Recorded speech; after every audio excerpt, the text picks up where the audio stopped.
grab a pen and paper, bestie. This is exactly how you're going to be an influencer in 2024. Everything I'm about to say is in my small creators guide, so if you want that, it will be in the link below. But let's get into it. This is going to be for complete beginners or for people who already have profiles but they want to change it into a more influencer-like one. So don't worry, you're all welcome. Okay, so step 1 is to set up an email especially for your influencer stuff. I say this because you will get a lot of junk stuff sent to it and you don't really want your personal email to be full of all this stuff. Now mine is just the same name as my usernames on Instagram, and you can set up it on any platform. I personally use Outlook, but I know a lot of people like to use Gmail. But just the main thing about your email is just keep it professional. Don't put like some weird like email like I love dogs or something. Just keep it your name, add a few numbers if you need to, and that's it. Next is obviously set up your social media pages. Personally, I have TikTok and Instagram right now, and now YouTube. But you can do influencing on any platform really. I just say Instagram and TikTok because they are the main two at the moment. So if you don't have a page yet, then use your influencer email to set up these pages. However, if you already do have a page, then just keep it how it is, or you can choose to change the email in it, up to you. Now you've got your page set up. The number one thing that I find the most important is this thing called two-factor authentication. Basically, this is going to stop anyone hacking your account. And I say this personally because my previous Instagram account did get taken away from me because I didn't do that. I use an app called Duo Mobile.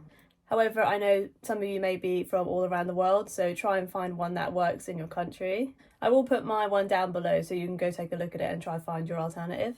But yeah, that is the most important thing because I just cried so much when I lost my account. Okay, next section. Profile picture, username and bio. Your profile picture needs to scream you. And what I mean is to take a nice, like, clear photo of yourself. So, you know, take some time, do your makeup, pick a nice outfit, and then take a nice photo. And just make sure that you are front and center. The profile picture part isn't really big anyway, so, you know, don't worry, no one's going to zoom in on it. Now, your username. Now, I know there's two sections. There is your username, and then there's a part there is your username part, and then there is a part that says name, where you're supposed to put like your first and last name. Scrap that part. Now just put your username in as whatever it's going to be, but the name part is where you're going to put the keywords to what your page is going to be about. So my one reads beauty, skincare, lifestyle, content creator. And it's important because it just kind of sums up who you're going to be, and like to show new people that this is what your page is going to be about. It's pretty simple, just put some of your keywords that your page is going to be about. So like if you're going to be a fashion girl, you could do something like, I don't know, fashion, OOTD, fashion advice, fashion tip, just literally anything what your account's going to be about. And now onto the bio. The first line of it will say the same keywords that you used for your name. Literally just copy and paste. And then the second line is kind of more to describe in detail what your content is. So for example, if you're a makeup page, you could put makeup girly with pale skin, acne, skin problems, or just anything that's a little bit more specific. So if you're going to be a fashion girl, then you could put petite, or you could put tall, you could put plus size, whatever. Third line, you're going to put your email. This is the only way that brands reach out to me. If you don't have your email in your bio, then brands have no way to contact you other than DM, and DMs can kind of get lost. So 100% put your email there so you can get brands in your messages. Now you should have your page completely set up. And what I always suggest to like new accounts is when you set up your new page, just to follow people that you take inspiration from. And I say that just because when you're scrolling, you're finding things that resonate to you. So that then it kind of inspires you to start creating content similar to that.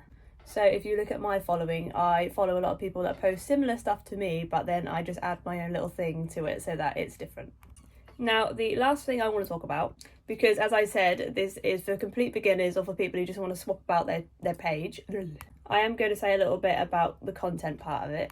Planning is just so important. Like if I did not plan, then I don't think I would be able to be consistent at all. And if you've ever seen anything else on Instagram, they always tell you that you have to be consistent with social media, because if not, then people just forget about you. And so I like to plan my videos at the weekend for the next week. And so what I mean is that I will get a piece of paper, I write down each day, and then I will write on each day which videos are going to get posted when, or which videos needed to be filmed for each of those days. I do this because I am not a person who can just wake up and like I suddenly know 3 things that I'm going to film that day. And I feel like especially if you're a beginner, it can kind of be kind of scary. So what I suggest, if you're starting a new page or you're gonna start posting as an influencer on your already page that you already have, try and plan, like, I would like to say the first week, but that could be a lot of videos for you. So try and plan the first 3 or 4 days, and then just take like a few hours in the evening or in the morning, whenever you can, to try and film all of those videos, just to kind of give you a head start to it, because then you may start to feel more comfortable if you would prefer to film your videos in the morning and then post them throughout the day, or whatever works best for you. But yeah, main thing is to plan, try and batch create if you don't have a lot of time, and then try and schedule everything so that they go up when you want them to. However, Instagram is the only app that you can like schedule content to go up, so you haven't got to post it. Like TikTok doesn't do that yet, which is so annoying. But yeah, that is just a complete beginner's guide to how to be an influencer. Leave any questions in the comments. I'm so happy to reply to literally everyone. I will link all my other socials down below. But thank you for watching, and I will see you in the next video.